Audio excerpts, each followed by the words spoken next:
We're going to go to Rick in Los Angeles. I'm glad you waited, sir. Your turn. Have at it. Hey, thanks for taking my call, Rush. I just wanted to comment on your comments that you just made about Trump and his illegal and his deportation shift. And I just distinctly heard you say it's not considered a flip-flop.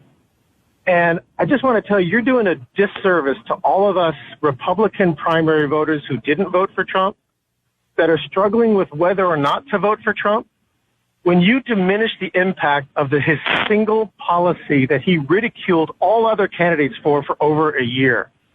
I mean, John Kasich classically said on the debate stage, he laughingly said, come on, folks, this isn't serious. He's not going to deport everyone.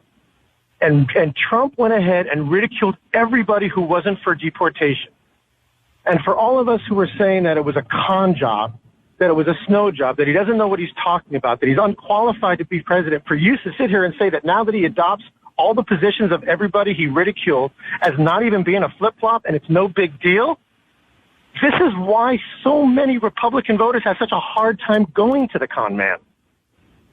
Well, in the first place, I don't think Trump has actually changed that much from what he said. And I'm also not aware that he told every Republican they had to agree with him or else whatever he was going to do to them.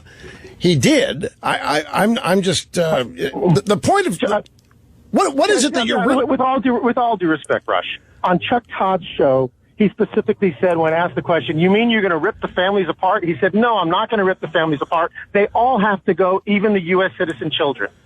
He then got in the middle of the debate and the argument between Marco and Ted, when Ted wanted legalization and Marco wanted citizenship as part of a comprehensive plan, that he said they're both wrong and they're both being absurd. They all have to go, or we don't have a nation of laws. Come on. You were watching the debates as well as the rest of us were. You know exactly what he said, and you know exactly the way he ridiculed everybody on that stage. Yeah.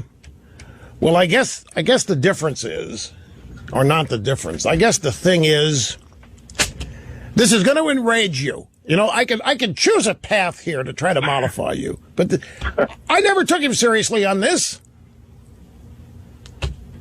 But 30 million, or 15 or 10 million, 10 million people did. Yeah, and they still don't care. That my point, they still don't care.